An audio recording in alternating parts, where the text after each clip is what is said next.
This form of belatedness can also be seen in direct relation to movement within an image production as an obstruction or the blindness of a painter to actually understand and process presence as means of orientation and knowledge and location of mechanism of the future. Such format, to some extent, broken by a system of communication, but it's also informed by the fallacy in the system of thought to break out of its habitual automation that links instances of time making knowledge or the construction of knowledge. This blindness can also be interpreted as a potential that is caused by accidents of making. The unexpected within making that fails to re-engage with the operations that are intended by the painter or the maker. This is usually subject to the lack of vision as a painter, as the painter is too close to its surface to be able to sufficiently judge the effects it produces in a moment of painterly events. Can a shock to thought then become a means of stimuli that provokes thought into different visualization of movement, which in return provides new connections and relations for the future as unseen and unthought? And here, sorry, I'm just going to take a drop of water. I'm also working, I'm kind of working through two examples in order to not illustrate, but kind of underline such notions. First is actually by Michael Haneke from the film The Time of the Wolf, that deals with the notion of destruction in isolation and scale of mass apocalypse. And my apologies for not actually having a clip, but I'll kind of give you a bit of a narrative. And the other example, or the other sort of model, is painting by Charlene von Hale, this one indeed, that is titled Schluckspekt, and that works to assign a notion of futurity to material, gestural, and compositional traits of painterly procedure. Both, I think, address this form of belatedness or the shock as a lack of reaction or inability to acknowledge time as instances that not only represents but points to deprivation or the lack of representation seen here. In Michael Haneke, Time of Wolf, a very distressed mother and a wife comes across her husband's killer and is forced to face up to the reality of the situation that has sent her and her family into an uncertain fight for existence. Bound by the circumstances of utter confusion and chaos, she's actually unable to react in any significant way that would alleviate her horror, her grief, and anger over the husband's death. And when facing a killer, she's further unable to claim any respite, to claim any justice, if you like, and the actions of a killer go unnoticed and run unreported to the wider community. And faced with this impossible choice, the situation dissipates into yet another movement in time that quickly fades into the nowness of the situation. A moment in life that is exceptional, opportune, momentous indeed, that goes unremarked. Belated, caught and falling between the spaces between present and the future, this scenario, as exemplified by Haneke's handling of the image, hits at the heart of the process that is a shock to thought as a debility of motion to capture its effects.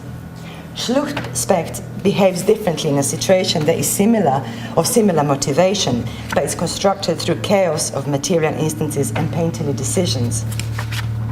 It unfolds, as von Hale points out, and different space is given to the nature of shock to experience sensations and emotions as and when one comes to look at it. The painting presents us with a question of movement that acts through sequences and interconnectedness of colors, forms, and motifs, and its continual flux and process of exchange that are more akin to flow of unregulated information that sends viewer into a state of frenzied overstimulation. The viewer is paradoxically asked to take the image apart in order to be able to understand the nature of its production, looking to discover more than just one timeline that holds the painting in place, assessing what comes first and what next in this rather complex interplay and layering of chance and painterly decisions. Virus-like and perhaps not so dissimilar to Haneke, the time of viewing is splintered into instances that carry different emotional and perceptual intensities, deliberately fractured in order to further confuse emotional effects and painterly actions. The painting falls into different timelines that formulate thinking and consciousness, allowing viewer to abandon painterly fracture for the sake of its sensation. And this change in behavior and mental recognition of image formation is of course contextualized in cinema books by Gilles Deleuze, and his elaborate vocabulary of image networks is best reflective of such processes of comprehension that confronts both modern-day cinema and painting. In fact, the term shock to thought comes from the cinema book, from Deleuze, via Spinoza, and the spiritual automaton that is in relationship to the cinematic image and the automation. Deleuze differentiates such motion relationship to human brain that responds to movement as a way of stimuli from the outside, as a forming influence of thought, and the inside as a neuromotor system of the type that is associated with automation, namely what is deemed or what he calls spiritual automaton. Seen as a byproduct of movement that, inverted commas in Deleuze's words, arouses the thinker in us by a sheer power force, this spiritual automaton is forcing a viewer to react to movement in such a way that gives rise to an event that inhabits the conventional processes of thought.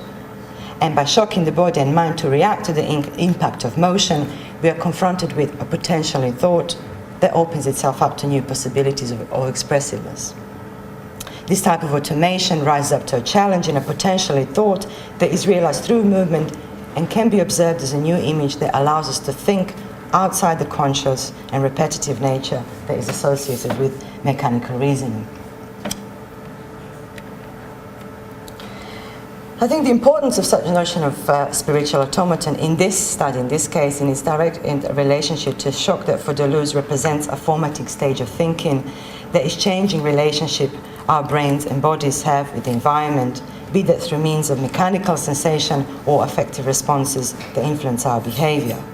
This rather violent advent of movement in relationship to body and mind is not too unfamiliar to process of painting that, through material and gestural manifestation, maps the similar arena cinematic automation has already perfected through splashing of images and sequences of time. This shock is not something that is represented in an image, and it's as an illustration of how the movement is, and therefore shouldn't be sought or represented by it. The type of shock here explicated is a shock that is made through sheer lack of time to think of and about the image. Again, a painter's blindness, I mentioned with Christopher Wall, to engage with the whole of the surface, but to instead only work through instances of time as movement, i.e. making the image emerge. This particular type of image relies on a process that is being developed through and during the making of painting. It does not make movement, but similarly to the receiving spiritual automaton, it is the movement itself, i.e. the bang that Charlene von Hale talks about, that 1 minute makes the painting and the next makes it disappear. Jacqueline Humphreys here also uses similar strategy that translates the language of painting element into motional equivalent of cinematic projection that with its shimmering silver particles simulates bomb-like sensation we recognize as filmic and cinematic. Although this kind of methodology relies on material handling and prior anticipation of marks and gestures that locates painterly sensation, the driving force and the impact of such action lies in a potential as a process that does not follow the habitual rules of painting, but looks out to the event as instances that are at the point of being discovered. Shocking not in its violent and sudden automation to move the thought into recognition, but its foreignness and unknowingness to not yet acknowledge and finalize that image.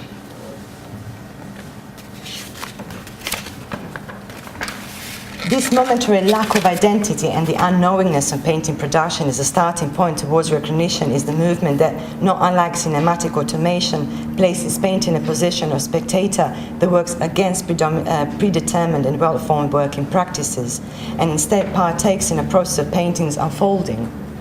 Von Hale, for instance, quotes sabotage as a form of automation that I think he would agree maybe Jacqueline Humphreys also uses in this case, or means to a shock that through transformation and destruction of science or knowledge in painting orders itself in such a way as to create what Von Hale deems new.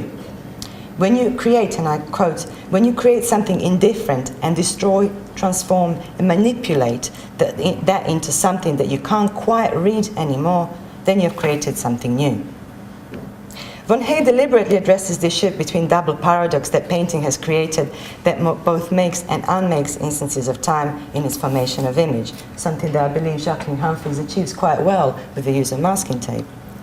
This type of reasoning is firmly related to a critique that both Fried and Cavell addressed in relation to painting's acknowledgement. However, in case of both Van Heyl, Wool, and also Humphreys, I think it's taken further to a next level of engagement. As Van Heyl points out, painting can be both, momentous and unfolding, in different time frames, yet ever present and unchanging, just like perhaps the scene from The Time of the Wolf, where life is forever altered, yet still in duration, as we both recognize it and respond to it. The momentous, instead of holding the painterly space still, is here appropriated as a shock to thought or lack or loss of human ability to respond to instances of time in the wake of automation. This shock as a process of mourning or the passing of the moment is what painting communicates best, hence Cavell and Fried's analogy to presentness in painting.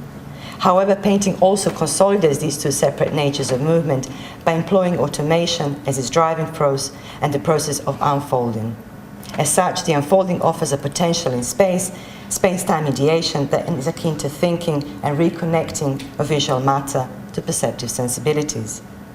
And perhaps the most important reason why, I think, in this kind of argument, spiritual automaton awoken by cinema in relation to shock to thought is binding to the painting practice today, is in its reverse relationship to cinema that no longer depends on replication of mechanism of the production of painterly object, but instead lies in its relation to modern cinema as the echoing of the system of thought.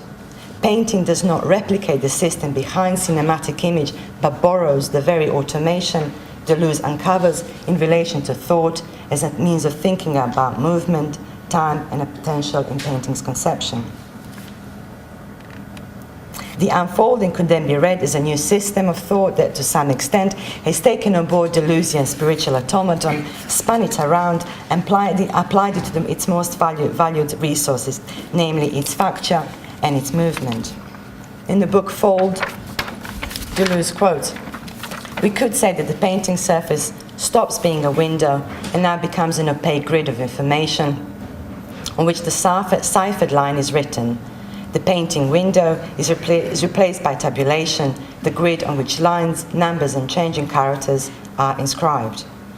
The painting window, which would suggest a view, an opinion onto the world and of the world, that has created a space of painting illusion, has been replaced by a network, or the grid that doesn't strictly speak of its restrictions imposed by a system, but of positioning that is now become omnidirectional and operates almost as a third eye, or the surveillance that is not bound by a single projection of its illusion. In fact, it has become a blindness of painter to strictly register one movement of its procedure, but as Van Heyl elaborates, a surplus value as an excess of seeing." And in an interview with Shirley Canada, Van Heyl explicates, "My mind works like a surveillance camera on a loop, constantly registering and erasing. I'm so dependent on what I see at the moment of seeing that very early on, I was probably trying to create a surplus value for that moment in order to have something more to look at." Close quote. And we could then conclude that painting's shock to thought is provoked by its inability to relate the momentous as the instances in time, but very similar to cinematic image, finds its movement within an automation that through sheer power or shock as an excess of expression provokes a thinker in us. As such, a shock to thought underlies a difficulty to present only one orientation in time, and indeed highlights problematic of representation and image formation in general. Where the momentous fails as part of painting's marking or movement, the unfolding as the automation takes over. And that also could be said of the process of thinking, hence the comparison and the potential to offer new possibility within thought as something that perhaps is seen as an unthought and unthinking. Thanks very much.